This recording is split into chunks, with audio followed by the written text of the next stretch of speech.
Muy bien. Entonces, hoy vamos a hablar sobre banco de sangre. Banco de sangre es una subespecialidad de medicina de laboratorio.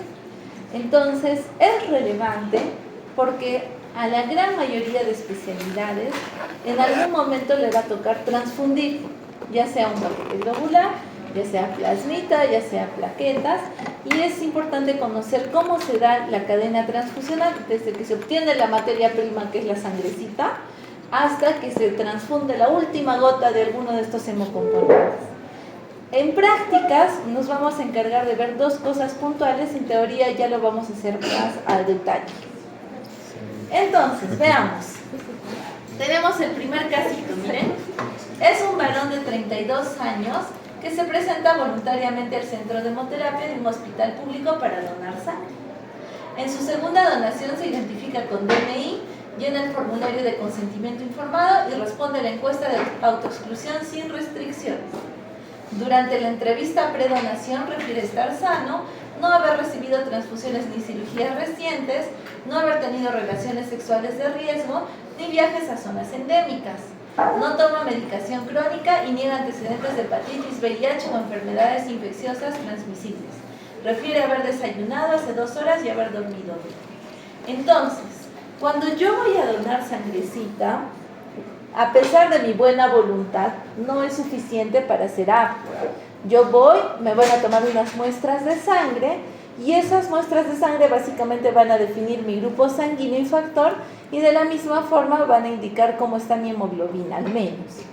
Luego paso a una entrevista médica y en la entrevista médica lo que yo pretendo es descartar la posibilidad de contactos de riesgo, o sea, parejas sexuales recientes, contactos sexuales de riesgo, que el pacientito esté enfermo, que el donante potencial esté enfermo, esté tomando alguna medicación que pueda generar alguna reacción adversa durante la transfusión de esa unidad. Entonces, si es que se descartan esas posibilidades, el donante es apto para donar. Y al ser apto para donar, la donación también implica hacer un examen previo, un examen físico. Por eso le hicieron estas evaluaciones, miren. Vieron su presión arterial, su frecuencia cardíaca, su peso, su talla, su hemoglobina. ¿Cómo ven estos resultados? ¿Favorables o desfavorables? ¿Los convencen o no los convencen? Sí, está dentro de lo normal. Por eso es que el médico consideró a este donante como apto. No tenía factores de riesgo y sus funciones vitales básicas estaban normales. Entonces, donó sangrecita. ¿Cuánto es que dona una persona de sangre? Todos los donantes donan 450 mililitros. Todos. O sea, de medio litro, un poquito menos. ¿Listo? Y esa donación es, independientemente sea hombre, mujer, grande, chiquito, es el mismo volumen estandarizado. Entonces, este volumen que se extrae de sangrecita no se va a administrar inmediatamente a un paciente.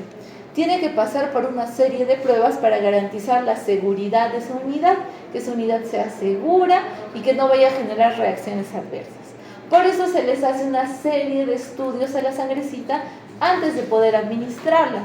¿Qué exámenes le hicieron a la sangrecita de este paciente? Miren, le hicieron sus exámenes de VIH, les hicieron sus exámenes para descartar hepatitis B, específicamente, ¿qué pruebita es esta? Antígeno de superficie, ¿y esta?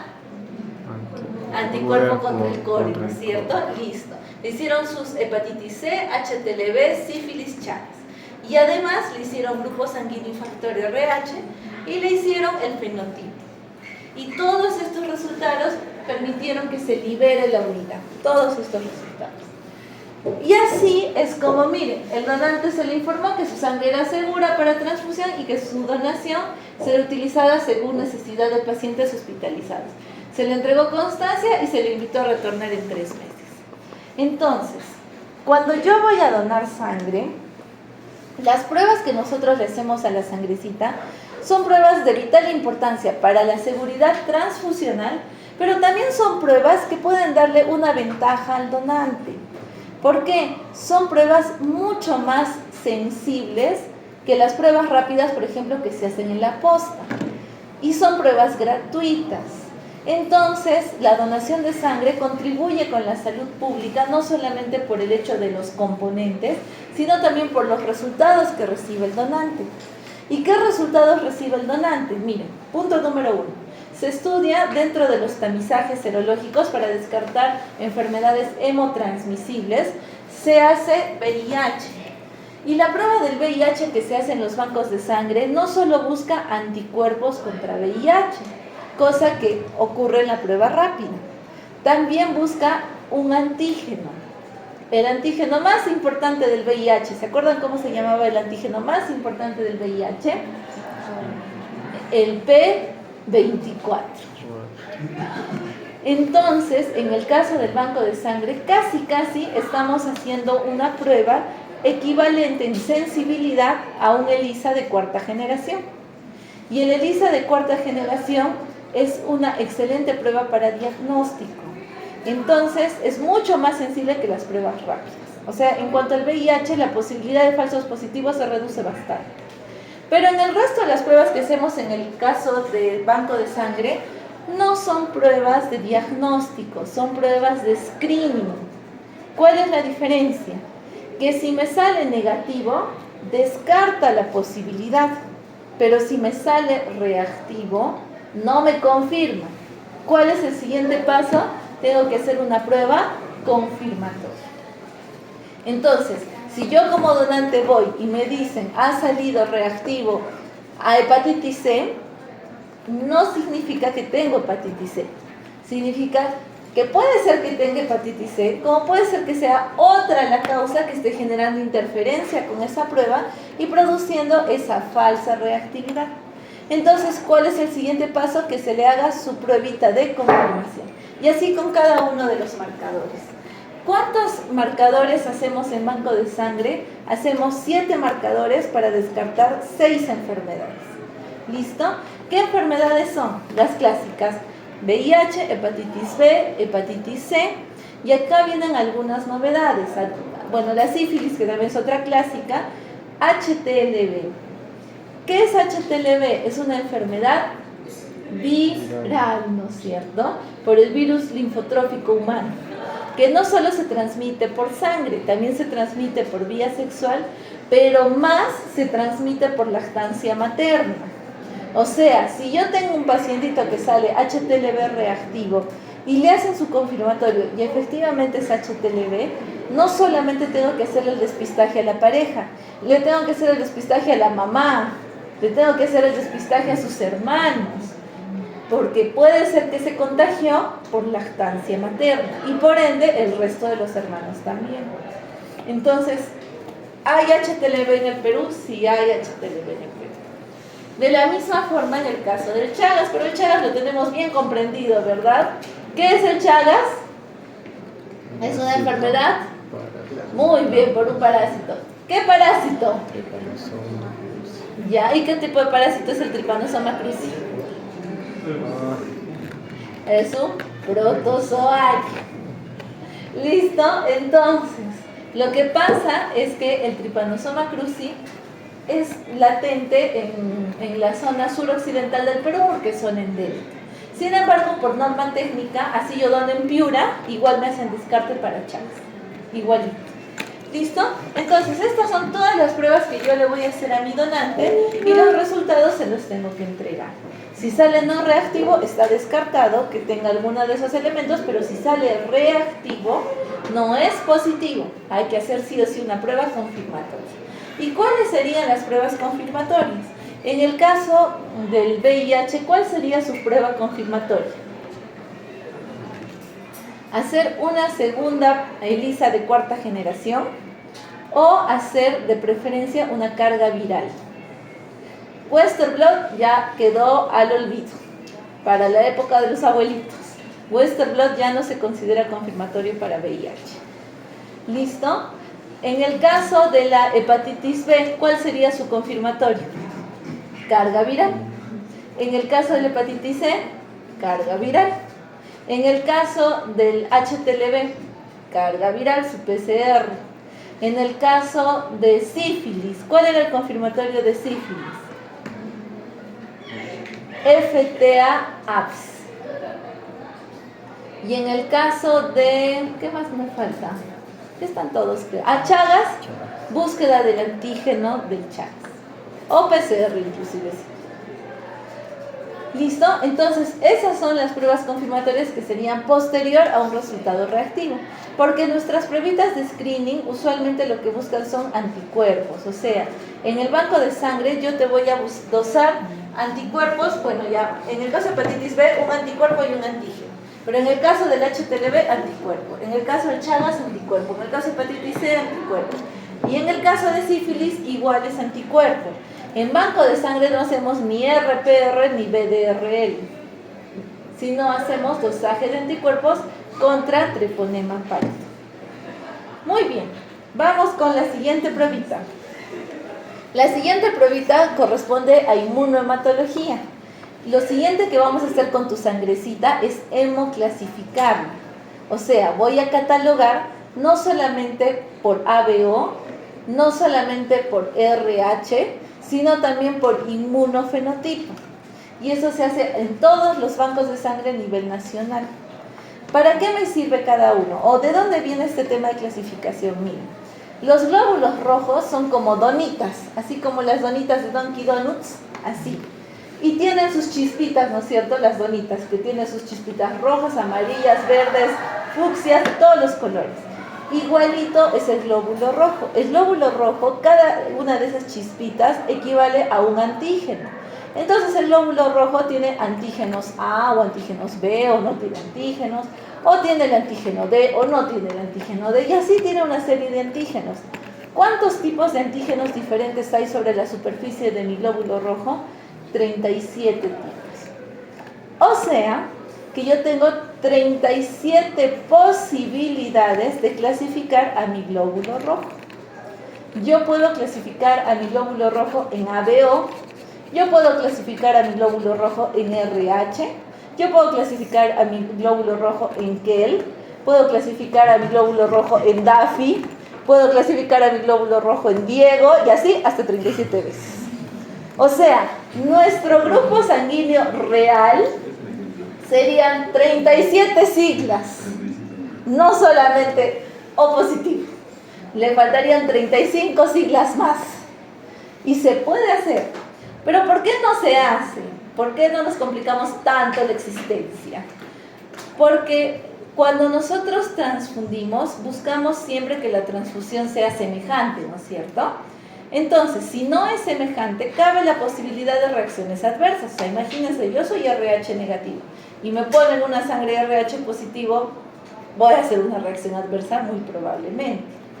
Pero con otros antígenos no es tan complejo esto, o sea, las reacciones adversas son menores o están ausentes. Entonces, al no ser tan relevante esto, no se toman en cuenta. Sin embargo, los principales siempre se tienen que clasificar para poder hacer una transfusión lo más semejante posible. Por eso es que a todos los clasificamos por ABO, los clasificamos por RH y también los subclasificamos, o sea, su RH lo subclasificamos en C mayúscula, E mayúscula, C minúscula, E minúscula. Y de acuerdo a eso, yo voy a hacer las futuras transfusiones. Entonces, como el objetivo de la inmunohematología va a ser la transfusión, vamos a hablar sobre la compatibilidad. O sea, vamos a hablar de, en el caso de los glóbulos rojos, ¿qué glóbulos rojos yo le podría transfundir a qué personas y qué glóbulos rojos no podría transfundir? Entonces, vamos con una tablita muy básica que estoy segura que ustedes recuerdan, y es esta de acá. O, A, B y A, B. ¿Verdad? Entonces, miren, para efectos de glóbulos rojos, les recalco, glóbulos rojos, no plasma, no plaquetas, solo para efecto de glóbulo rojo. Si yo soy grupo ABO de tipo O, ¿qué significa que sea de tipo O? Que mi glóbulo rojo ¿tiene antígeno A? No. ¿Tiene antígeno B? Tampoco. O sea, no tiene antígeno ni A ni B. Por eso O equivale a un 0. No hay. Pero si mi grupo sanguíneo es A, mi glóbulo rojo, ¿qué antígeno tiene en su superficie? A, ¿verdad? En su superficie va a tener el antígeno A y por eso mi tipo de sangre es A. Vamos con el B. En el caso del B, mi glóbulo rojo, ¿qué antígeno va a tener en su superficie? B. Por eso mi tipo es B. Y en el caso del AB, ¿qué se les ocurre que va a tener en su superficie? Muy bien, A y B. A y B. ¿Listo? Hasta ahí queda clarísimo. Muy bien, ahora vamos con los anticuerpos. Los anticuerpos que yo tengo circulando en plasma, o sea, en la parte líquida de mi sangre, van a ser los opuestos a los antígenos de mi glóbulo rojo. O sea, persona, por ejemplo, primero pongo, si el glóbulo rojo de la persona con grupo O no tiene ni antígeno A ni antígeno B, en su plasma, los anticuerpos que tenga van a ser ¿contra quiénes? Contra A y contra B. Y a esta persona no le va a afectar en absoluto, porque su glóbulo rojo no tiene ni antígeno A ni antígeno B, entonces no se va a hacer harakiri, ¿verdad? Listo. Vamos con el grupo A. El grupo A en la superficie de su glóbulo rojo tiene antígeno A. Por ende, ¿qué anticuerpo va a tener? En B. Anticuerpo B. ¿Listo? Vamos con el glóbulo rojo B. Si en su superficie tiene antígenos B, en el plasma, ¿qué anticuerpo va a tener? A. ¿Listo? Y vamos con el AB. Si en la superficie del glóbulo rojo tiene antígeno A y antígeno B, ¿qué anticuerpo va a tener? Ninguno. Entonces, ahora vámonos con la transfusión. Con la transfusión. Yo voy a transfundir solo glóbulo rojo, no plasma. Entonces, yo cojo este glóbulo rojo de un paciente en A, perdón, en O. Cojo este glóbulo rojo de un paciente en O y se lo quiero transfundir a este paciente que es de grupo sanguíneo A. ¿Puede recibir A este glóbulo rojo de O? Entonces, imaginen, viene el glóbulo rojo en O, aquí está el glóbulo rojo en O.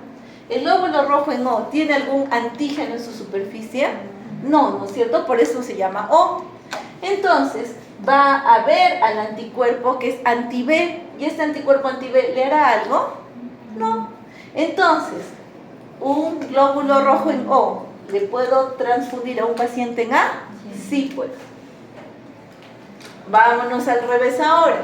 Quiero transfundir este glóbulo rojo en O a este paciente en B.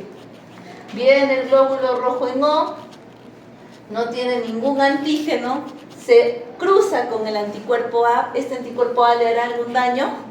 No, porque no tiene ningún antígeno. Entonces, ¿yo le puedo transfundir glóbulo rojo en O a un paciente en B? Sí le puedo transfundir. Vámonos con el AB. Viene el glóbulo rojo en O, se posa al lado del glóbulo rojo AB. Paciente con glóbulos rojos AB, ¿tiene anticuerpos? No. Entonces, si no tiene anticuerpos, ¿rechazará al glóbulo rojo en O? No. Entonces, glóbulo rojo en O, ¿le puedo transfundir a un paciente en AB? Sí. Vámonos con el A. Glóbulo rojo ahora en A. Cojo el glóbulo rojo en A, lo llevo al AB. Aquí está mi glóbulo rojo en A. ¿El AB tiene anticuerpos? No tiene anticuerpos. ¿Le hará algo al glóbulo rojo en A? No. Lo mismo con el B. Viene mi glóbulo rojo en B. Como el AB no tiene anticuerpos, no le va a hacer nada. Y así es como queda el tema de la transfusión. O sea, en conclusión, paciente de grupo sanguíneo O, le puede transfundir a A, le puede transfundir a B, le puede transfundir a AB. Paciente de grupo sanguíneo en A, le puede transfundir a AB. Paciente de grupo sanguíneo en B, puede transfundirle a AB. O sea que para efecto de glóbulo rojo, solo glóbulo rojo, O vendría a ser donante universal. Y AB vendría a ser receptor universal, pero solo es para glóbulos rojos. En un rato vamos a hablar de plasma, y en plasma es totalmente diferente. Y ahí todos los médicos se equivocan. Entonces ustedes tienen que aprender bien. ¿Listo? Para efectos de glóbulos rojos, así es la regla. Luego vamos a ver para efectos de plasma.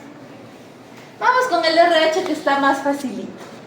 El RH ve otro antígeno, no ve ni el antígeno A ni el antígeno B. El RH ve el antígeno D. Entonces acá yo tengo mi pacientito, mi glóbulo rojo, que es RH positivo porque tiene el antígeno D. Antígeno D, antígeno D.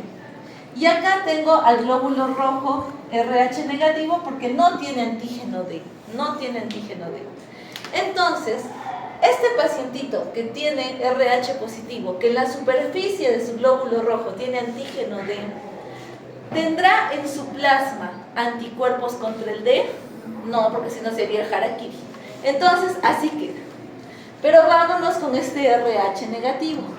Este pacientito RH negativo, que no tiene antígeno D en su superficie, ¿tendrá en su plasma anticuerpos contra antígeno D? Sí, porque no le va a hacer nada. Si yo tengo anticuerpos contra el antígeno D, mi propio glóbulo rojo no tiene D, no pasa nada. Pero ¿para qué me sirve esto? Para ver la transfusión.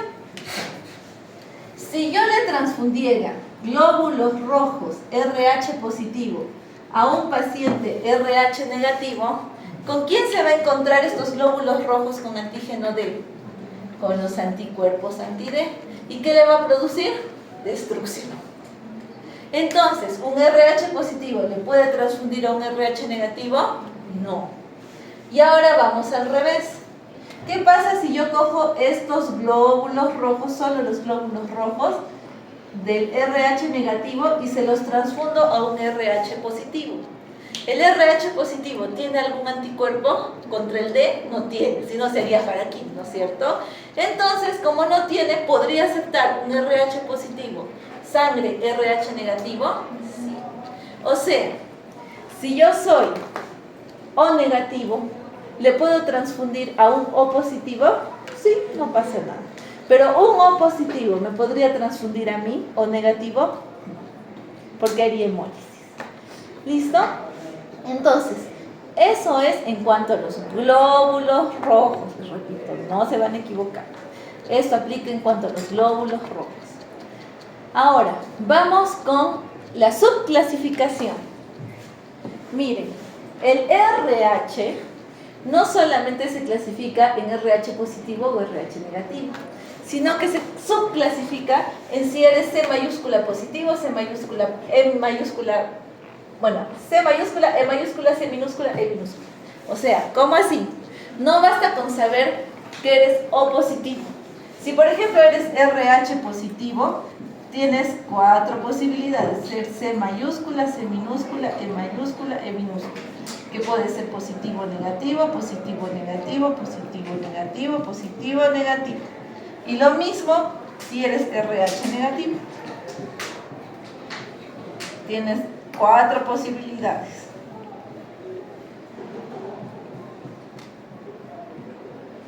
Positivo, negativo, positivo, negativo, positivo, negativo y positivo, negativo. ¿Listo? Esa es una subclasificación del RH. ¿Actualmente en el banco de sangre llegamos hasta ese nivel? Sí. ¿Y por qué es importante? Porque el objetivo de la transfusión es que sea cada vez más isofenotipo.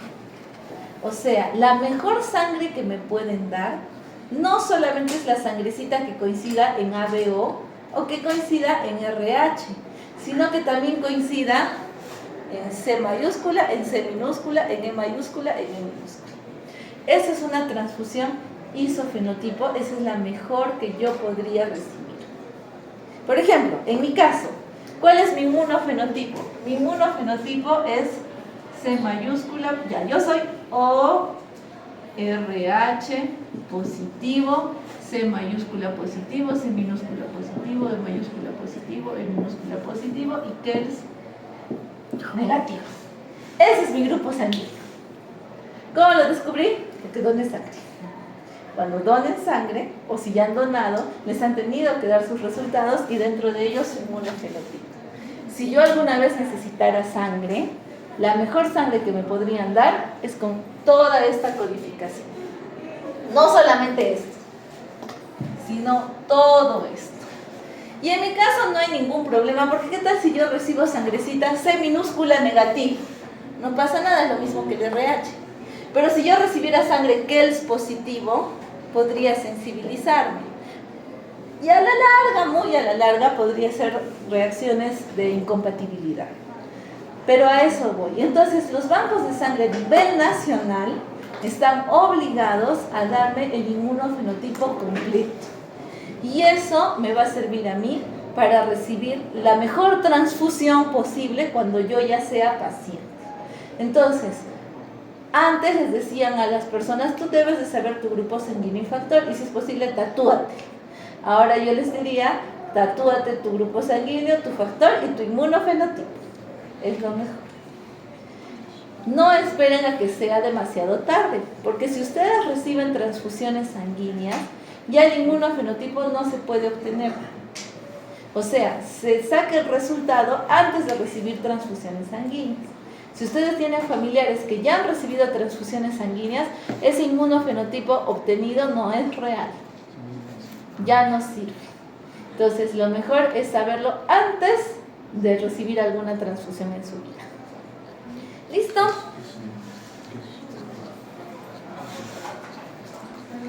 Vamos a hablar ahora con las exposiciones. Primero quiero que exponga el de transfusión de plasma ABO no compatible. No, ABO no idéntica, creo que. ¿Eres tú?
Bueno, en este caso se trata de una mujer de 25 años que sufre un accidente y es llevada por una unidad de bomberos, pero se ofrece un informe donde la paciente se encuentra desorientada, con una presión arterial baja, con una frecuencia aumentada, pulso débil, palidez marcada y al no haber evidencia sanguínea externa, trasladada de inmediato a la sala de operaciones. Entonces se encuentran estos exámenes de laboratorio, el hemograma, también se le realizó, bueno, no se tuvo en cuenta lo que era el grupo sanguíneo de la paciente que iba a emergencias, simplemente se indicó rápidamente porque era un caso de una emergencia, ¿no? Entonces se indicó que la paciente era de un grupo sanguíneo B y factor de RH positivos. También se le sacó glucosa, urea, creatinina y se le realizó una operación por lesión de vísceras sólidas. Y por lo cual se le realizó una donación de lo que son paquetes globulares del grupo O RH positivo. Además que tampoco se le hicieron pruebas de compatibilidad para realizar las transfusiones, entonces se tenía en cuenta que lo que se le indicó, que la paciente sí era grupo sanguíneo B con un factor de RH positivo.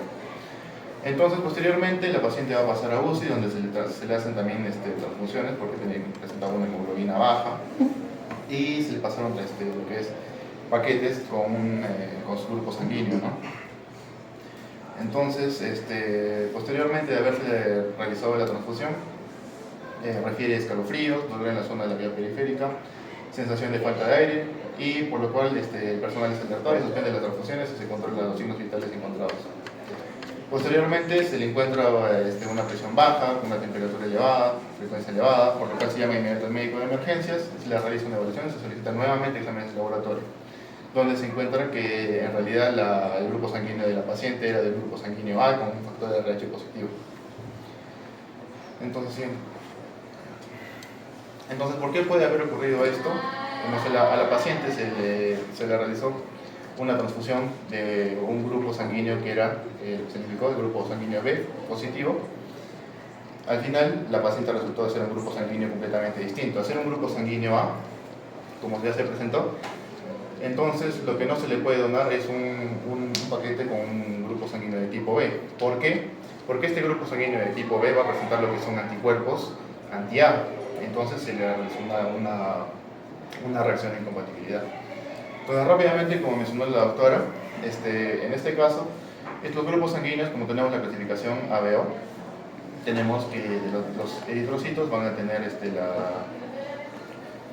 van a tener los grupos, van a ser correspondientes, va a ser el grupo A, tiene eritrocitos de tipo A, bueno, los de B tienen de grupo B, pero estos grupos van a tener lo que son en el plasma y en el plasma, van a tener lo que son anticuerpos, pero lo que es lo contrario, o sea, A va a tener lo que es anticuerpos de tipo B, B va a tener anticuerpos de lo que es de tipo A, AB no tiene lo que es anticuerpos, y en el tipo O va a tener anticuerpos contra A y contra B. Entonces, por lo cual, por ejemplo, en el primer caso, si tenemos una paciente de tipo A positivo, ¿a quiénes podría donar?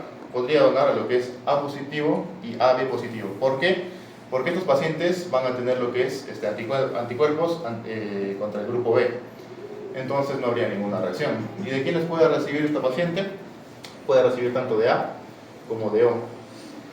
¿Por qué la paciente podría recibir también lo que es un grupo sanguíneo de RH negativo? Como se ha mencionado, además, cuando se cuenta con lo que es la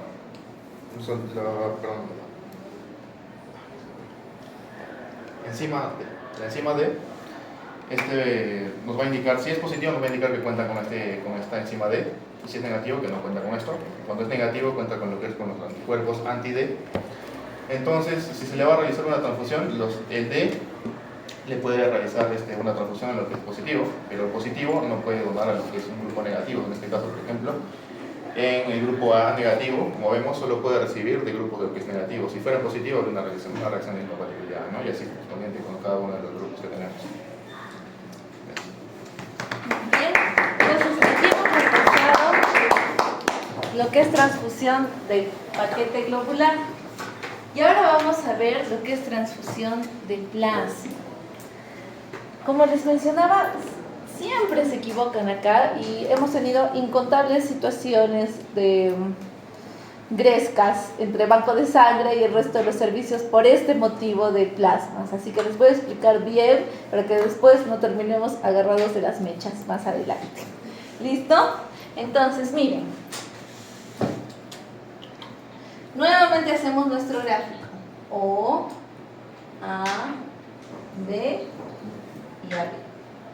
Ahora esto es plasma fresco congelado. Entonces, el plasma de un paciente de grupo sanguíneo O, ¿qué anticuerpos tenía? Si mi glóbulo rojo no tiene ni antígeno A ni antígeno B, ¿qué anticuerpos va a tener en su plasma? Muy bien, anti-A y anti-B, ¿no es cierto? Porque en su superficie el glóbulo rojo no va a tener ni A ni B, o sea, daño no le va a hacer. En el caso del grupo sanguíneo A, ¿qué anticuerpos va a tener en su plasma? Anti-B, porque su glóbulo rojo en la superficie solo va a tener antígenos A. Entonces el anticuerpo anti-B daño no le va a hacer. Lo mismo con el glóbulo rojo B. El glóbulo rojo B, ¿qué anticuerpos va a tener en su plasma? Anti-A, ¿no es cierto? Y ahora en el AB, el glóbulo rojo AB, ¿qué anticuerpos va a tener en su plasma? Ninguno, muy bien, ninguno. No puede tener ni contra A ni contra B porque se autolesiona, ¿verdad? Listo. Entonces, solo fijándonos ahora en plasma. Si yo cogiera el plasma de un paciente grupo sanguíneo O, si cojo el plasma de un paciente grupo sanguíneo O y lo llevo a un paciente de grupo sanguíneo A, ¿qué va a pasar? ¿Qué va a hacer este plasma contra este paciente? Estos anticuerpos anti-A, ¿qué le van a hacer a los glóbulos rojos de este paciente A? Los destruiría. Entonces, yo le puedo poner plasma de un paciente O a un paciente A, no puedo. Yo podría ponerle plasma de un paciente O a un paciente B, no puedo. Yo le puedo poner plasma de un paciente O a un paciente AB, peor. Entonces, ya la cosa no funciona así. Vámonos ahora al revés, con el otro extremo. El plasma del paciente AB tiene anticuerpos. Entonces yo le podría poner el plasma de un paciente AB a un paciente a un paciente B, a un paciente O. Yo le podría poner el plasma de un paciente a un paciente O. Sí. Sí, porque el plasma del paciente A tiene anticuerpos contra B y el paciente O no tiene antígeno B. Yo podría ponerle el plasma de un paciente B a un paciente O. Sí, porque el plasma del paciente B tiene anticuerpos contra A y en el caso del grupo sanguíneo O no tiene antígeno A. Entonces se dan cuenta que se ha invertido la figura. Para efectos del plasma es lo opuesto, sin necesidad que lo razonen mucho, es lo opuesto al glóbulo rojo. O sea, si yo no tengo plasmas idénticos, ¿quién va a ser para efectos del plasma mi donante universal? AB. Y para efectos del plasma, ¿quién va a ser mi receptor universal? Y ya está. Entonces, en conclusión, si yo tengo un paciente, que nos ha pasado incontables veces, que es, por ejemplo, grupo sanguíneo O, y yo les envío como banco de sangre plasma en A, ¿lo reciben o no lo reciben? Claro, sí, porque no va a tener anticuerpos que dañen a lo, porque lo no tiene antígenos.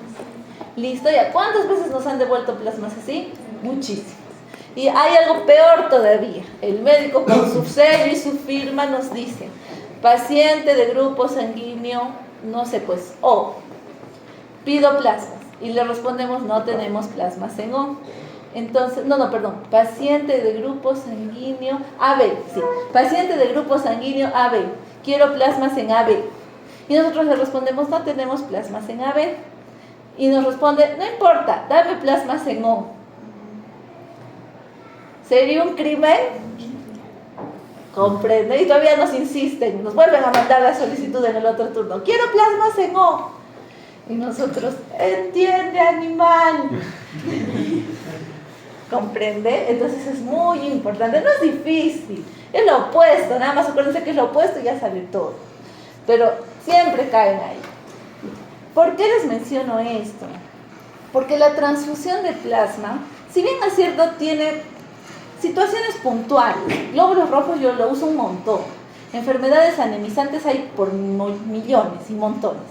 Para plasma básicamente es cuando faltan factores de coagulación, o sea, en el caso de los pacientitos que están anticoagulados y se sobreanticoagulan, en el caso de pacientitos que están con hemorragias masivas, en el caso de pacientitos con cirrosis hepáticas que no sintetizan factores de coagulación, entonces en ese caso piden plasma.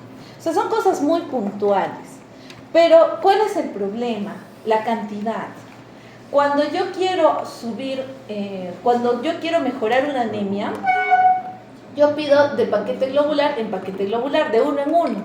¿Cuánto me sube un paquete globular? 1 punto de hemoglobina. Y con eso mejora el panorama. O sea, puedo pedir 2, tal vez máximo 3, y ya mejoré completamente la situación de mi paciente. En el caso de los plasmas, la dosis no es esa. En el caso de los plasmas, yo transfundo 1 unidad de plasma por cada 10 kilos de peso. O sea, si mi paciente pesa 100 kilos, ¿cuántos plasmas le tendría que pasar? 10. O sea, voy a usar 10 plasmas. Entonces, en el O a veces no hay tanto problema porque felizmente hay bastantes unidades en O. Pero si mi paciente, por ejemplo, es B, si a veces a duras penas estamos llorando por 1 o 2 donantes en B, imagínense si necesito 10. Entonces es más difícil y por eso es que en el plasma muchas veces la transfusión no es ABO idéntica. Usamos lo más idéntico que tenemos en cantidad y el restante compatible. Por eso en plasma es donde más van a ver el tema de la compatibilidad. En el caso de los grupos sanguíneos, usualmente la transfusión sí es idéntica. Si es O, les damos O. Si es B, les damos B. Porque piden 1, 2, no piden tanto, salvo esa transfusión masiva. Pero es raro. En el caso del plasma me piden pues de 10 en 10, de 6 en 6. Entonces, en esos casos en particular, no siempre hay exactamente lo que piden y tenemos que buscar semejantes, o mejor dicho, compatibles. ¿Listo? Entonces, por eso tienen que tener claro cómo es el tema de la compatibilidad en plasma. Muy bien, vamos con el segundo tema, que es transfusión masiva. ¿A quién le ha tocado transfusión masiva?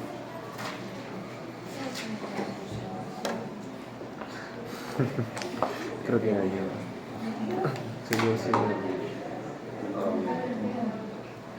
Soy yo, chicos.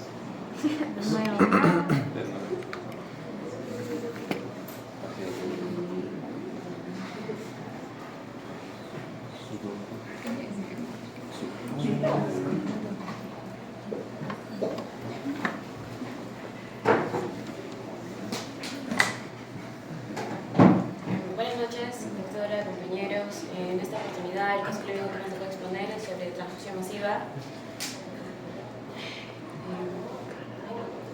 ¿No? Ya, el caso clínico se trata de un paciente masculino de 34 años. Llega al servicio de emergencias tras sufrir un accidente automovilístico. El paciente conducía a alta velocidad cuando colisionó contra un poste, resultando atrapado en el interior del vehículo.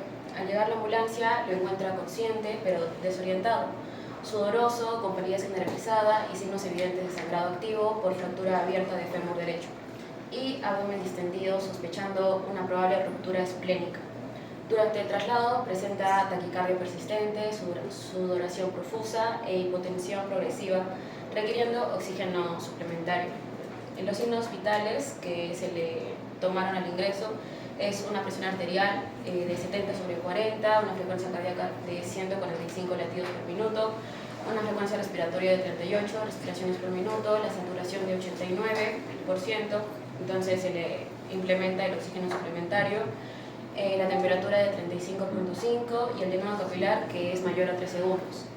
Entonces, bueno, teniendo esto en cuenta es que se le hace una impresión diagnóstica inicial y se le indican 3. El primero sería politraumatismo con sospecha de lesión abdominal cerrada por la ruptura esplénica, la fractura abierta de fémur derecho y el shock hipovolémico clase 4, secundario a hemorragia masiva.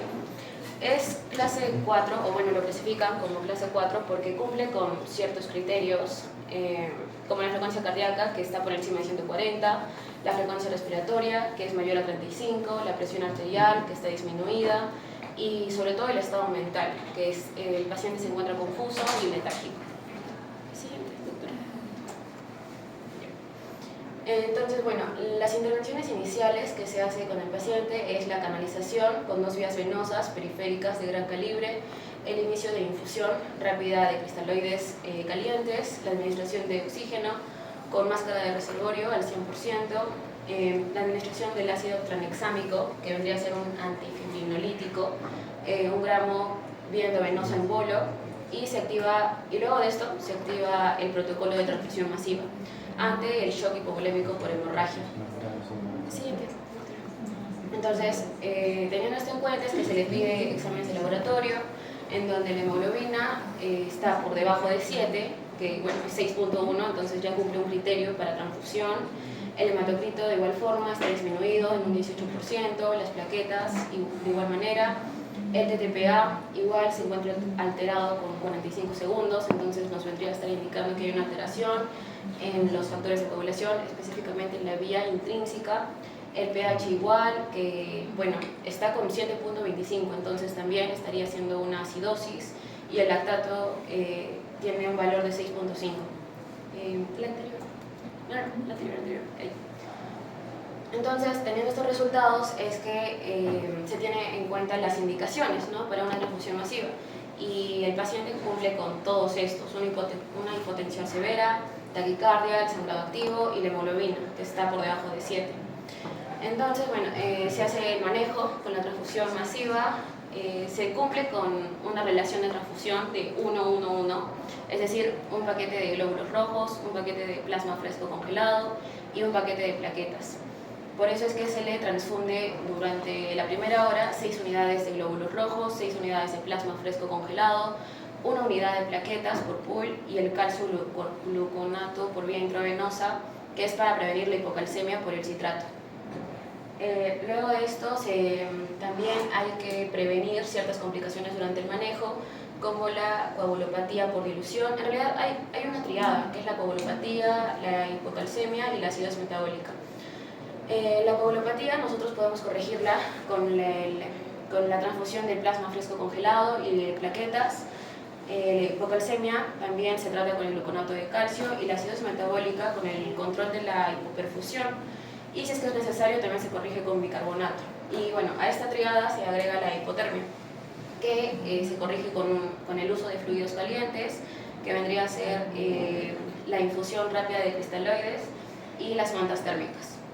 Y bueno, para finalizar, el seguimiento, se hace un seguimiento luego de la estabilización, en donde se mantiene el monitoreo hemodinámico en UCI, y en cuanto al paciente se logra la estabilización inicial con mejoría de la tensión arterial a 95/55, y también se baja lo que es el descenso a 3.5. Y esto se hace a las 2 horas postquirúrgicas, porque el paciente tuvo que entrar a sala por la ruptura esplénica y también por la fractura del fémur. Sí. Eso sería todo, doctora. Aplausos a la bibliografía. Muy bien. Perfecto. Entonces, miren, transfusión masiva. La transfusión masiva se lleva a cabo cuando nuestro paciente está en una hemorragia de grado 4. Entonces, recordemos cirugía, porque en cirugía de todas maneras han hecho la clasificación de la hemorragia. Entonces, las hemorragias se pueden clasificar de acuerdo al porcentaje de pérdida de volemia, ¿verdad? Si yo pierdo menos del 15%, es una hemorragia de grado 1. Si yo pierdo del 15 al 30, es de grado 2. Del 30 al 39, de grado 3, y de 40 más, grado 4. O sea, si mi volumen sanguíneo total, imaginen que es de 10 litros, yo tendría que haber perdido 4 litros en sangrado a más para que consideremos que es de tipo 4. Y recién en ese caso es que yo hago una transfusión masiva. ¿Cuál es el detalle? Esa definición es muy bonita en la teoría, pero en la práctica no sirve porque mi paciente se muere. ¿Por qué? Porque ¿en qué casos voy a tener una hemorragia de grado 4? Cuando hay lesiones severas y significativas. Me volé una aorta, me volé una femoral, amputaron la pierna y sale así. en esos casos. Y si tú estás con tu baldecito diciendo, van 3 litros y medio, ahorita llegamos a los 4, ya se murió. Entonces, por eso es que no podemos arrancar transfusión masiva bajo ese criterio. Esa es la fisiopatología, pero el criterio que inicia mi transfusión masiva es que yo tenga más de 4 paquetes globulares utilizados en una hora. O sea, si yo he transfundido 4 a más unidades en una hora, eso ya se considera transfusión masiva. Hay scores para arrancar antes, pero vamos a manejarnos con ese que es el más básico. Entonces, ¿qué pasa? Si yo empiezo a transfundir sangrecita, va el primer paquete, el segundo paquete, ya estoy yendo por el tercer paquete, yo ya voy pidiendo los demás hemocomponentes para arrancar la transfusión masiva. ¿Y cuáles son los hemocomponentes que se usan en la transfusión masiva? Todos. ¿Por qué? Es algo muy simple de entender. Si yo estoy sangrando, si estoy perdiendo sangre, ¿qué se está yendo en esa sangre? ¿Solo se están yendo glóbulos rojos? ¿Qué más está yendo? Plaquetas. ¿Qué más está yendo? Plasma. ¿Y qué contiene el plasma? Factores de coagulación. Entonces yo tengo que reponer todo, porque estoy perdiendo sangre total, no estoy perdiendo solo paquete globular. Entonces cuando yo ya estoy por mi tercer paquete globular, empiezo a pedir todo. ¿Y cuál va a ser el ritmo de la transfusión? Transfundo un paquete globular, una unidad de plasma, un paquetito de plasma y un paquetito de concentrado plaquetario. Por eso se llama 1, 1, 1, 1, 1, 1, 1, 1, 1. Ese es el ritmo en el que transfundo.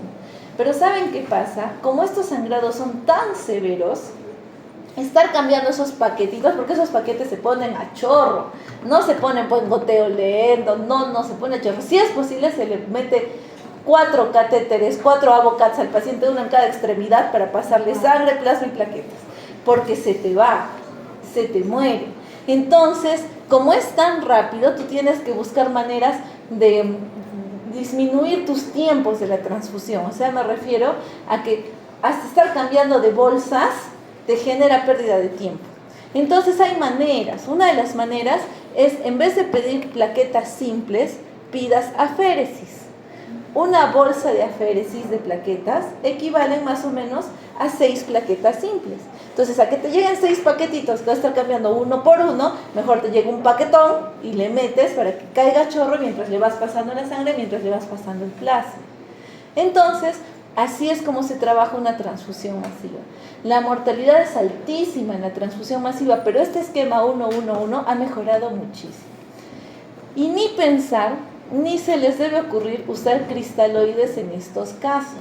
Los cristaloides en estos casos solo empeoran la situación. O sea, si tienen una pacientita que está sangrando un poquito y se le baja la presión, le puedes poner su cloruro para aumentar su precarga. Pero si es una paciente que está sangrando como si no hubiera un mañana, no le pongas cloruro, porque el cloruro lo único que va a generar es diluir más la sangre. Y si la va a diluir más, va a hacer que los factores de coagulación se diluyan más. Y lo poco que queda, que no se ha salido todavía, vamos a entorpecer su funcionamiento. Y yo quiero más bien que coagule para que se cierren esas lesiones. Entonces, para efectos de transfusión masiva, los cristaloides no me sirven. Así que pensar en ponerle cloruro en ese momento no va a ayudar. Es pura sangre. Sangre, plasma, plaqueta. O sea, paquete globular, plasma y plaquetas. 1, 1, 1, 1, 1, 1, 1. Y así sucesivamente hasta que podamos revertir la situación. ¿Listo? En estos casos sí está justificado calentar las unidades. Ahora, calentar las unidades de sangre, o sea, el paquete globular, no se calienta directamente, sino que se utilizan son como unos conectorcitos que lo que van a abrazar es la tubuladura, no la unidad. Y lo que van a calentar es la tubuladura por donde va a pasar la sangre, no al paquete en sí mismo. Solamente en estos casos yo puedo calentar las unidades. Si es una transfusión común y silvestre, jamás se calienta ni la sangre, ni el plasma, ni las plaquetas, jamás en la vida. ¿Y por qué les digo eso? Porque eso hacen a cada rato.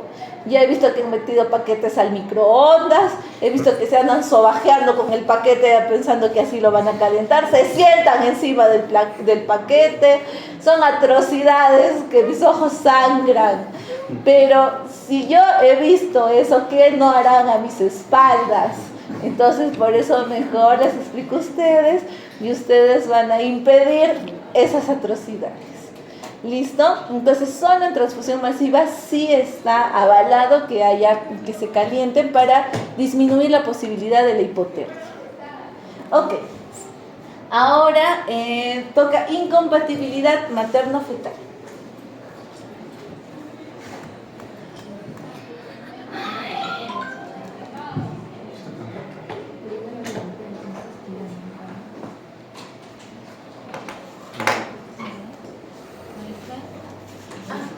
¿Qué me falta? No, sí, primero yo hago RH y después agrego. No te preocupes. Muy bien. Entonces, RH. Mujer de 26 años con 2 gestaciones y un parto. Tiene 30 semanas de gestación. Acude a su control prenatal y su grupo sanguíneo es RH negativo. El de su pareja es ARH positivo. Durante su primer embarazo no recibió inmunoglobulina anti-D. Posparto, su primer hijo nació con ictericia moderada y requirió fototerapia. Como parte del control prenatal actual, se solicita la prueba de CUMS indirecta, cuyo resultado es positivo con un título de anticuerpos anti-D 1 en 64, lo que indica una aloinmunización significativa. Se realiza una ecografía Doppler de arteria cerebral media fetal, observándose un aumento de pico sistólico mayor a 1.5, lo que sugiere anemia fetal moderada. A las 37 semanas la paciente entra en trabajo de parto y da a luz un recién nacido varón con peso adecuado para la edad gestacional, con signos clínicos de ictericia en las primeras 12 horas de vida. Se realizan estudios laboratoriales al neonato. ¿Y al neonato qué le hacen? Corroboran el grupo sanguíneo que salió A positivo, le hacen ahora CUMS directo. A la mamá le hicieron el indirecto, al neonato le están haciendo el directo, que salió positivo 3 cruces, la hemoglobina en 11.2, la bilirrubina total 9.8. Sus reticulocitos están aumentados, el frotis se encontró en lisocitosis y esferocitosis leve, la LDH está elevada y tiene aptoglobina indetectable. ¿Qué les parece este resultado del neonato? ¿Qué les indica? Si la hemoglobina está baja, porque es baja para un neonato, es una anemia, y tiene la bilirrubina total elevada, lo más probable es que esa anemia sea una anemia por hemólisis, ¿verdad? Listo. ¿Y qué vemos acá? Que el problema es a nivel de los glóbulos rojos, porque a nivel de la médula, ¿cómo están los reticulocitos? Aumentados, o sea, están tratando de reponer, de regenerar. Y el LDH, que es sinónimo de destrucción celular, corrobora que hay destrucción. Entonces este bebito ha hecho una anemia hemolítica. Y aquí está, el recién nacido es diagnosticado con enfermedad hemolítica recién nacido por incompatibilidad de RH secundaria a la inmunización materna. Se inicia fototerapia intensiva y vigilancia estricta. Muy bien, entonces, este temita ya lo habíamos conversado un poco en teoría, pero no se tocó a mayor profundidad porque justamente teníamos este caso después. Entonces ahora sí vamos a ahondar un poco más al respecto. Miren, la incompatibilidad en relación al RH necesita de 2 componentes. Que la mamá sea RH negativo y que el bebito sea RH positivo. Si no es así, no va a haber incompatibilidad. O sea, si la mamá es RH negativo y el bebito es RH negativo, no pasa nada. Si la mamá es RH positivo y el bebito es RH positivo, no pasa nada. Si la mamá es RH positivo y el bebito es RH negativo, no pasa nada. Entonces la fórmula es mamá negativa, bebito positivo. ¿Listo? Entonces, ¿por qué? Resulta que, como mencionamos en el caso de las transfusiones, yo le podía pasar sangre RH positivo a un paciente que era RH negativo. No podía transfundir. ¿Por qué no podía hacer eso? Porque el paciente RH negativo, ¿qué anticuerpos tenía? Contra RH, ¿no es cierto? Anti-D. Entonces, ni bien ingresar el RH positivo lo iba a destruir. Cualquier médico con criterio jamás va a hacer eso. Pero en el caso del embarazo pasa eso. En el caso del embarazo, si la mamá es RH negativo y el bebito es RH positivo, cabe la posibilidad que en algún momento del embarazo la sangre del fetito va a pasar a la sangre de la mamá. Va a pasar, es algo inevitable. Y al pasar la sangre del fetito a la sangre de la mamá, justamente va a haber esta interacción. Y si la mamá es RH negativo, va a tener anticuerpos contra los glóbulos rojos del fetito. Y esos anticuerpos van a destruir los glóbulos rojos. Pero todavía esa reacción es a nivel de la sangre de la mamá. Va a haber un poquito de destrucción porque tampoco no pasa mucha sangre, ¿no? El detalle es que cuando haya esa reacción de destrucción, el sistema inmune de la mamá ya se alertó, ya se dio cuenta que está ingresando de a poquitos, pero está ingresando glóbulos rojos RH positivos. Y esa alerta va a generar que el sistema inmune produzca una gran cantidad de anticuerpos. Pero ahora recordemos en qué orden se producen los anticuerpos. Los primeros anticuerpos que se producen son los IgA, pero acá no nos interesa. Vamos con IgM. ¿Y los IgM atraviesan barrera transplacentaria? No, no son transplacentarios.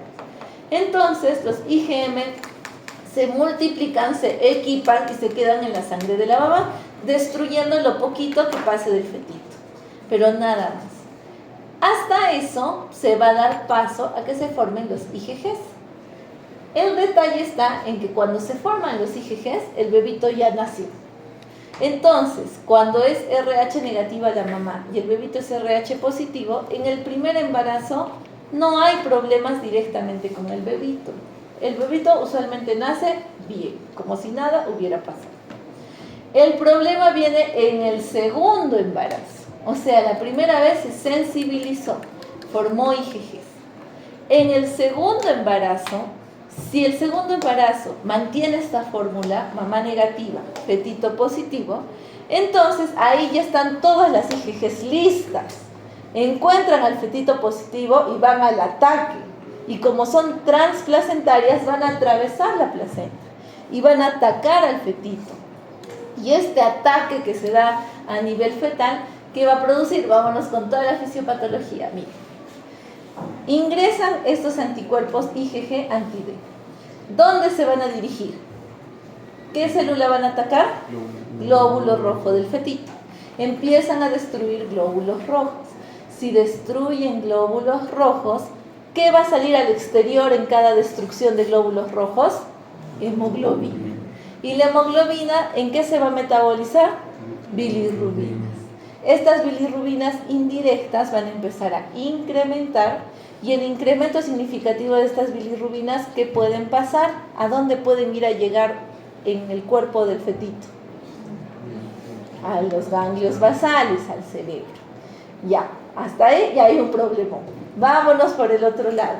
Si yo estoy destruyendo glóbulos rojos, van a haber cada vez menos glóbulos rojos que cumplan la función principal del glóbulo rojo. ¿Cuál es la función principal del glóbulo rojo? Muy bien, transportar oxígeno. Entonces van a haber menos que transporten oxígeno. Y si hay menos oxígeno transportado, ¿qué le va a pasar a todos los tejidos del cuerpo? Van a entrar en hipoxia. Entonces, si ingresan en hipoxia, los tejidos como el corazón, el riñón, el cerebro van a tener una respuesta a esto. El corazón va a tratar de aumentar su contractibilidad, va a tratar de aumentar su inotropismo, va a generar mayor presión venosa central y esto va a generar a la larga una insuficiencia cardíaca. Formación de los glóbulos rojos a nivel fetal. Inicialmente, ¿dónde se forman los glóbulos rojos? No se forman en la médula ósea. ¿Dónde se forman? En el hígado. Entonces el hígado va a tratar de compensar formando glóbulos rojos. Si mi hígado trabaja más, ¿qué le va a pasar? Va a crecer, o sea, va a haber una hepatomegalia. El problema está en que como se va a dedicar a formar glóbulos rojos, va a descuidar otras tareas del hígado. Dentro de ellas se va a descuidar la síntesis de la albúmina. Si no hay albúmina, ¿qué le va a pasar?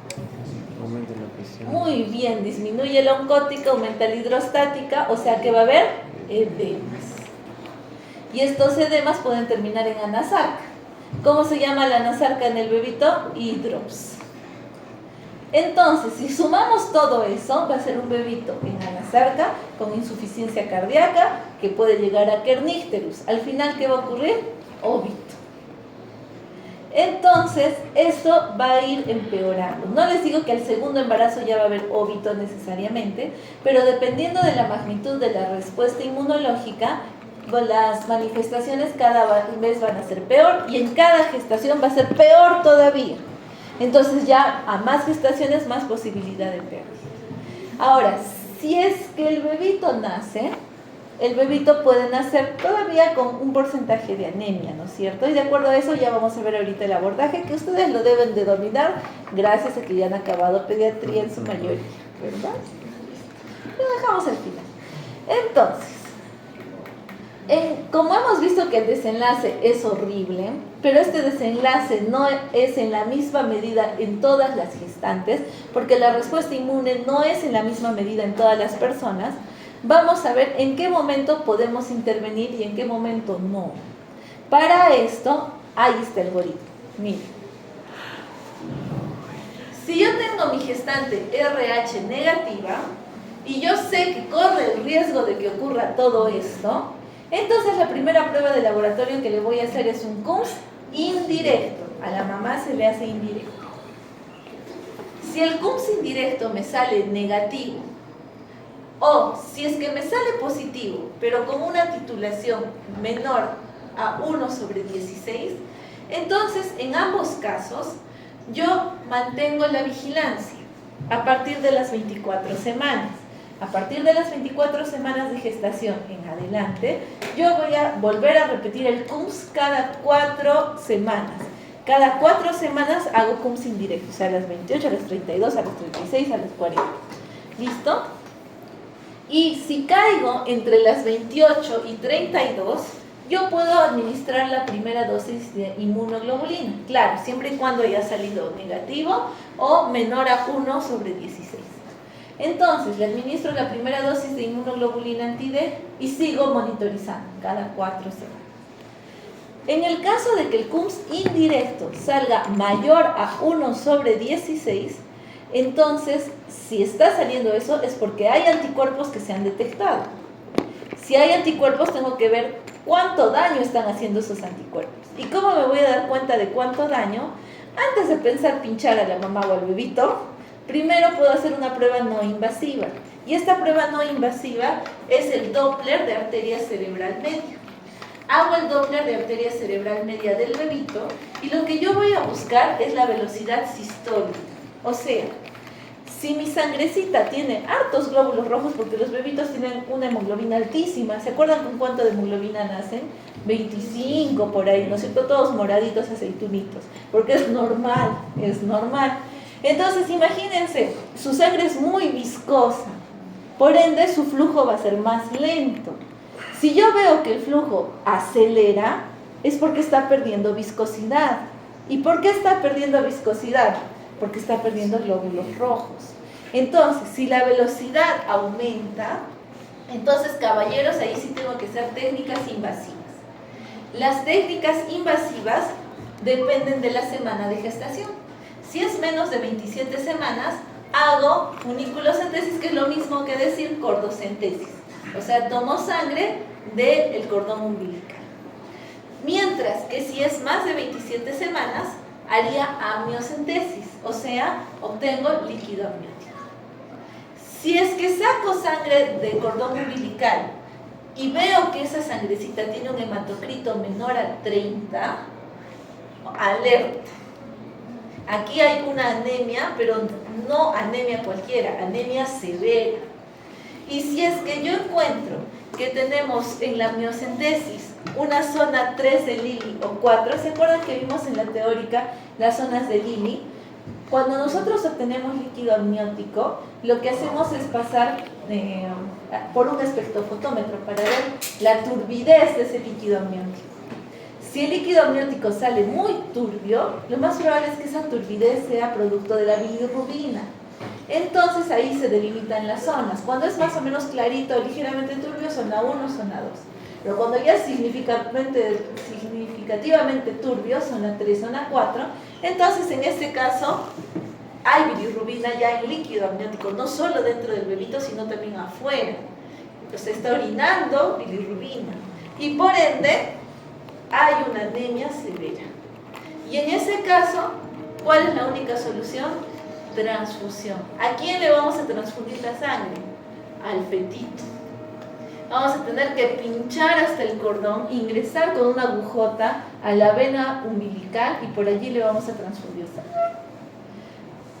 Ya son casos muy severos. Muy severos. Normalmente quien hace todas estas intervenciones a nivel fetal es el subespecialista o el médico fetal.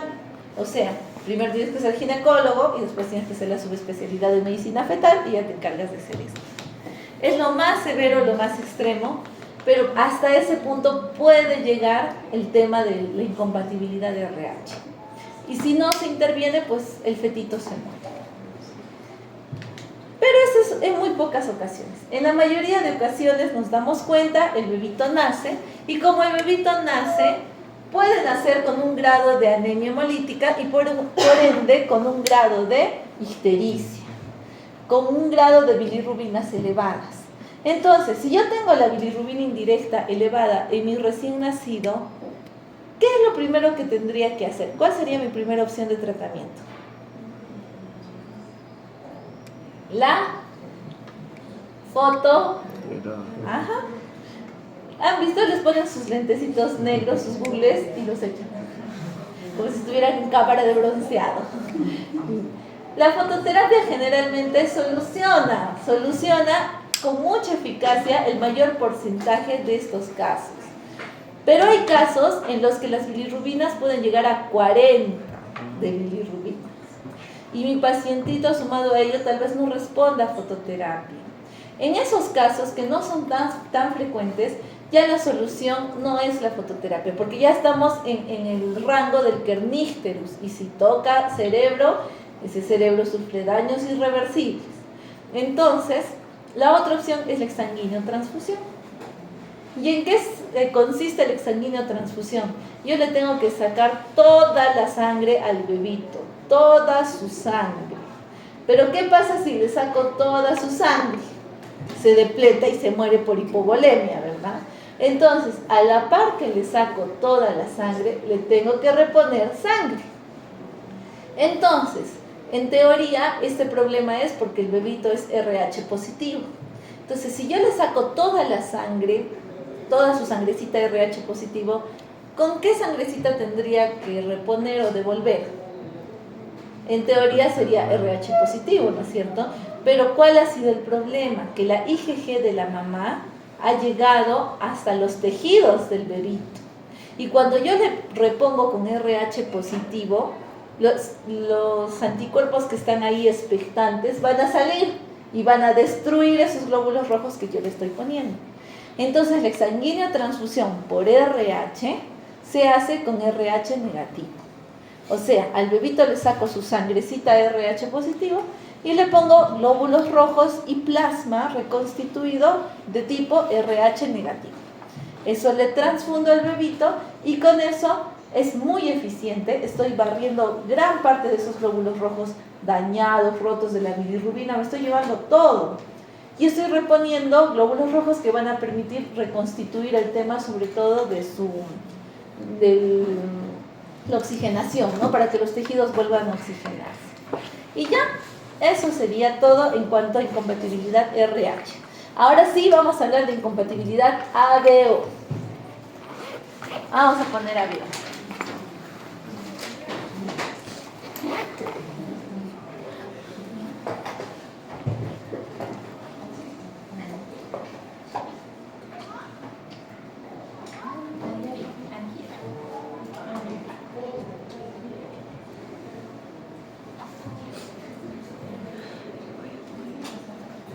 Ya sé, en la historia. Ah, no, acá está. Ah, la visita.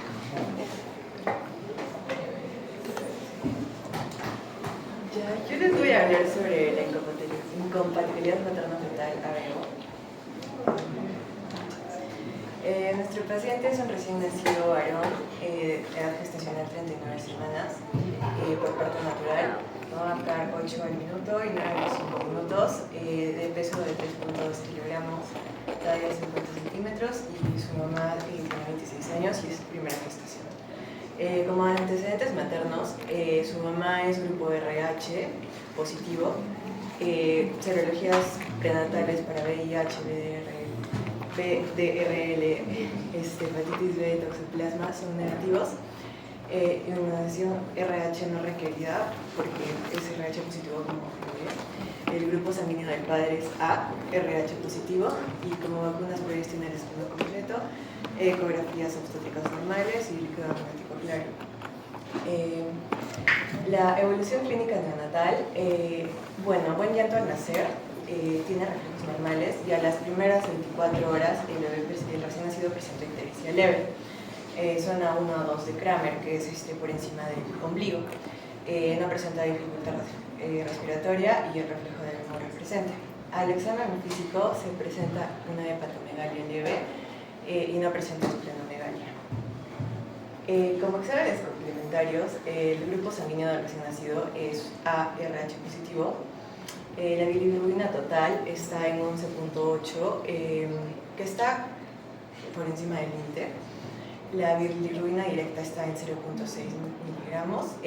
La hemoglobina está en 15.8, está dentro de los valores normales.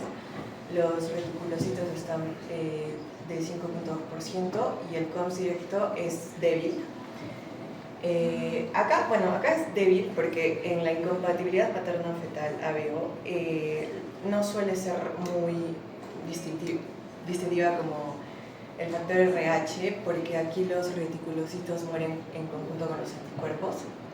El frotis es policromatofilia con esferocitos, y la dilución es anti-A IgG en superficie eritrocitaria. Acá la bilirrubina total también está. La terapia usualmente se da a partir de los 12 miligramos antes de las 24 horas, pero como en este caso ya está por llegar al límite, se puede iniciar terapia de fotosensibilizante. Y para complementar, cuando la bilirrubina está por encima, cuando se presenta ictericia después de las 24 horas es fisiológica, pero cuando es antes de las 24 horas ya sería patológica. De ahí la fisiopatología de la incompatibilidad ABO.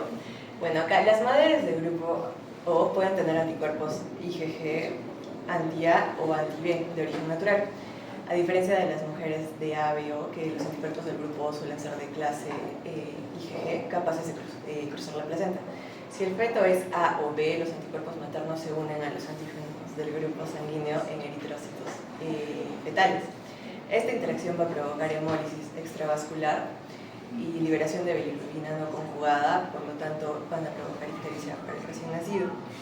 Esto puede ocurrir desde el primer embarazo, y el COMS puede ser negativo o débilmente positivo, a diferencia del caso de RH. Y la hemólisis es menos severa que la incompatibilidad RH, pero también es más frecuente. Como diagnósticos diferenciales de una ictericia menor en 24 horas, tenemos la incompatibilidad de RH, donde aquí el COMS es intensamente positivo por la madre, que puede ser negativa, y el recién nacido positivo, como en el caso anterior. También infección neonatal como sepsis, el mal estado general, fiebre y PCR elevada vamos a encontrar acá. Esferocitosis hereditaria, donde acá, predominan los antecedentes familiares, el COMS va a salir negativo y van a haber esferocitos. Y el hematoma subgaleal, que es cefalohematoma y bilirrubina indirecta. Y en la policitemia neonatal, donde se va a presentar un hematocrito mayor al 65% con un riesgo de hiperbilirubinemia.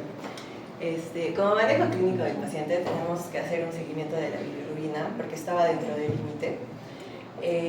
Se va a sacar la bilirrubina total cada 8 o 12 horas hasta que se estabilice. Acá se va a evaluar el riesgo usando un homograma de Butani, donde se va a comparar la postnatal versus la bilirrubina, y se va a iniciar la fototerapia. En este caso, el recién nacido es mayor a 38 semanas, no tiene factores de riesgo, entonces se indica fototerapia. Si la bilirrubina está mayor a 12, en este caso, como está en el límite, sí, para preventiva. De ahí el monitoreo clínico, evaluar signos de Carnick, letargo, hipotonía, succión débil y llanto agudo. Y como soporte nutricional, lactancia frecuente para favorecer eliminación de bilirrubina. Y bueno, rara vez se requiere exsanguinotransfusión, solo si la bilirrubina es mayor a 25 miligramos o hay signos neurológicos. Y la inmunoglobulina 4 si hay COMS positivo y la bilirrubina aumenta 0.5 miligramos pese a la fototerapia. Como evolución clínica, a las 28 horas la bilirrubina se encuentra en 13.2 miligramos por decilitro, por lo tanto se subió, entonces ahí sí se inició de fototerapia, y a las 48 horas descendió a 9.5 miligramos por decilitro, entonces ya se estabilizó. El recién nacido se mantiene activo y con succión vigorosa. Se retira la fototerapia y se da de alta el día 3. Y bueno, se recomienda la cita de control en los 5 días para controlar constantemente la bilirrubina. Bueno, como conclusiones, la incompatibilidad ABO-materno-fetal es la causa más común de enfermedad hemolítica del recién nacido. Afecta hasta el 15% de neonatos, pero solo el 1 al 3% desarrolla ictericia significativa y puede presentarse en el primer embarazo, lo cual distingue de las RH. El diagnóstico se basa en el grupo sanguíneo, clínica y estudios hemáticos, más que en un COMS necesariamente positivo. El manejo precoz y adecuado previene encefalopatía y bilirrubínica, como el Kernicterus.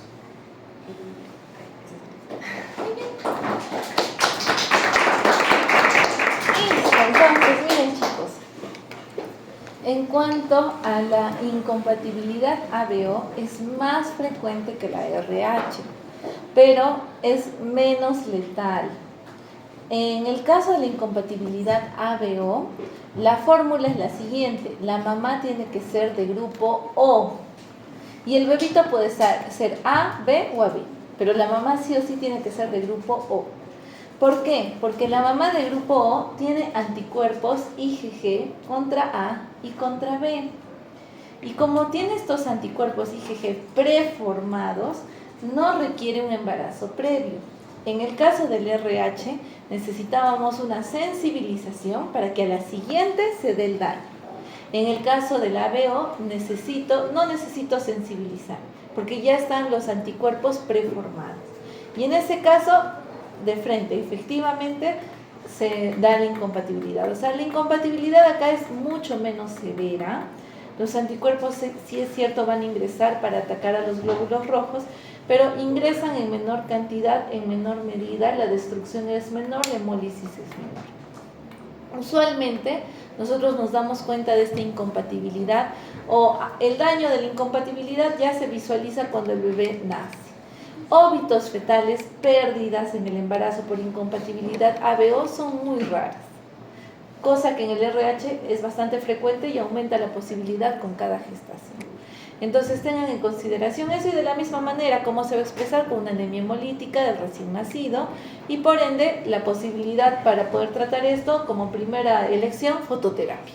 En el peor de los casos, en casos muy severos, ya consideraríamos exsanguinotransfusión, pero es algo extremo. En el RH sí podemos llegar a exsanguinotransfusión, que es la última línea, pero sí se llega. En ABO es muy raro.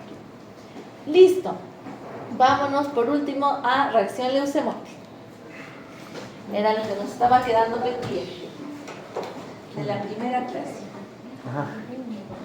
Dale.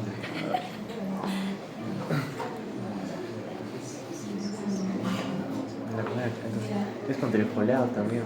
¿Sí? Sí. No, no es cierto, porque ella no se olvidó. Sí. Ni se hizo la locaza. No, claro, pues sí, eso es la primera clase. A ver, mira. Yo cumplí.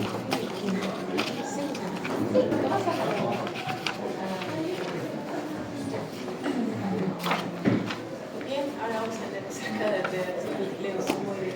En cuanto al caso clínico, tenemos un lactante de 16 meses que acude a urgencias por presentar un cuadro de tos, dificultad respiratoria, la fiebre de 39.5 grados de 48 horas de evolución.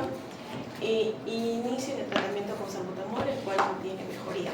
En cuanto a antecedentes, señalan que finaliza el tratamiento con amoxicilina por presentar otitis media aguda hasta el día previo al inicio del cuadro febril. En cuanto al examen físico, lo único positivo es la palpación del vaso y hepatomegalia, la presencia de subcrepitantes en el hemisferio derecho y sibilancias expiratorias dispersas, siendo el resto normal en los siguientes aparatos. En cuanto a las pruebas complementarias que se le solicita, se le pide una radiografía de tórax en el que hay un gloso infiltrado en el lóbulo superior derecho, y ante este resultado pues se solicita una analítica bioquímica, el hemograma en el que se ve una hemoglobina de 11.9, plaquetas de 173.000, leucocitos de 31.030. Acá podemos señalar a los neutrófilos con un 31.4%, linfocitos de 59% y monocitos de 5.1%. La proteína C reactiva en 5 miligramos por litro. En cuanto al frotis de sangre periférico, se evidencia leucocitos con predominio de linfocitos grandes con citoplasma abundante y basófilo de aspecto activado. Y considerando ya la clínica del paciente, pues este se considera como primera posibilidad del proceso infeccioso, ¿no? En cuanto a la muestra del test para influenza, sale negativo, la muestra de aspirado nasofaringio y se solicita una muestra de aspirado nasofaringio para estudio de virus respiratorio, ¿no? Ante la persistencia de esta clínica, pues se decide el ingreso del paciente para así completar el estudio. A las 48 horas del ingreso, pues se confirma serología negativa para virus de mononucleosis. En cuanto a la ecografía de abdomen, se encuentra aparentemente normal y se repite el hemograma y se observa un descenso de leucocitos, ya llega a 25.050, y la fórmula es normal con un frotis similar al previo, ¿no? Presencia a predominio de linfocitos. A las 72 horas del ingreso, pues se comprueba la reacción en cadena polimerasa activa para el bocavirus en el aspirado nasofaringio. En cuanto a la evolución, el paciente pues se queda febril a las 48 horas y la leucocitosis va en descenso, por lo que se decide el alta y se continúa el seguimiento en consultas externas, objetivizándose así la normalización de la cifra de leucocitos en el hemograma, y el niño permanece asintomático, ¿no? En cuanto al estudio inmunológico básico, pues este fue normal y se recogen nuevos aspirados nasofaringios para seguimiento del paciente. Bien, abordándonos al tema en sí, reacción leucemoide, esto se va a definir como recuento de leucocitos mayor a 50.000 células por microlitro, causado por causas reactivas fuera de la médula ósea, es decir, que no la compromete. Para su evaluación diagnóstica, se debe tener en cuenta los diagnósticos diferenciales, específicamente los trastornos clonales. Acá podemos hacer referencia a la leucemia mieloide crónica y a la leucemia neutrofílica crónica, para lo cual se solicitan pruebas especiales para así poder identificar otras causas. Se puede solicitar en cuanto a pruebas complementarias el recuento de glóbulos blancos, como ya lo mencioné anteriormente, es mayor a 50.000 células, y el recuento diferencial de las mismas, un frotis de sangre periférica,